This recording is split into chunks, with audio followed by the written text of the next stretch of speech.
the thing, I guess, then what I want to just bring out of this conversation is this idea of grace, this idea of experiencing an ability to question, and then this space in which you can encounter your own unconscious. You can encounter the functions that your position, whatever your position is, might be protecting you from. What might be working. And it's so that's what I mean by the how, is like the space of basically this liturgy of lack that I talk about, is trying to see that we need spaces like that in our lives. We don't live our entire life there, but once a week, you also once a year do a pilgrimage, like once a week, once a month, once a year. We need that type of desert in the oasis space that can really transform how we exist within the world. And that's the experience of that, and concepts that you've brought up of decentrating practices and rupture and all of that is something that I've taken on and do in the circles that form in my life, because it's been an important process for me. And interestingly, well, something you touched on there, which is like, there was a point in your life when you enjoyed the systematic, when you enjoyed having everything in its place, you enjoyed covering over the cracks, plastering over those things, right? But there was a point, and again, this is very central to the work that I do, is the point where you start to enjoy the cracks. You start to enjoy being disrupted, being decentered.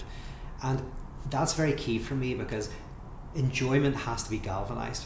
This is not, this shouldn't, and this is why it's a festival, like Wake's a festival, and Church of the Contradiction has lots of comedic elements to it. It's like it has to be enjoyable.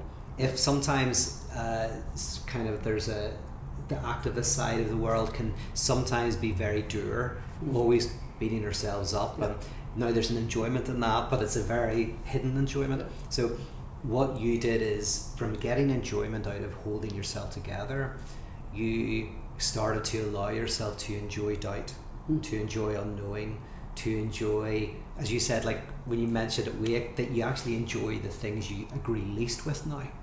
That's an interesting move.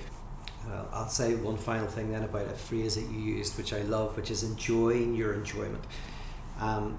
One way of thinking about that is that we're already enjoying, right? Even if, interestingly, sometimes our prohibition of enjoyment. So growing up in a fundamentalist environment, often people start to prohibit their enjoyment. They prohibit their desire. And then that becomes the desire for prohibition. So you prohibit your enjoyment, and then you start to enjoy the prohibition. So that's a very subtle move, really, to what's called drive. But you're still enjoying. And in psychoanalysis, one of the interesting things is to confront our enjoyment. So, for example, with systematic theology, with having the answers, with having it all sorted out, even if that was quite a burden, there was an enjoyment being got out of that. Once you start to realize the enjoyment you're getting out of something like that, you start to enjoy your enjoyment, and then it changes. So often then you can't enjoy in the same way. So when I mentioned about how you moved potentially, without putting words in your mouth, but you moved from enjoying being held together and having the answers to enjoying doubt and unknowing and decentering and rupture. There's a sense in which as you came to see what you were getting out of this, as you came to see that there was an enjoyment out of it, there was a pleasure, there was something you were getting out of it, the very insight of that began to weaken it. And then what happens without even realizing it, without even trying, is it becomes something hopefully healthier and better. And full of freedom. And full of freedom.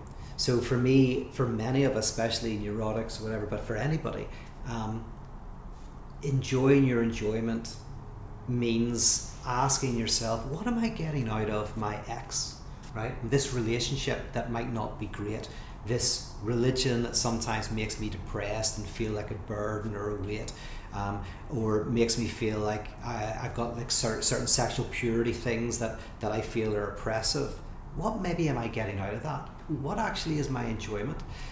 And that very act of discovering that can lead to something, to a transformation in the way that you enjoy.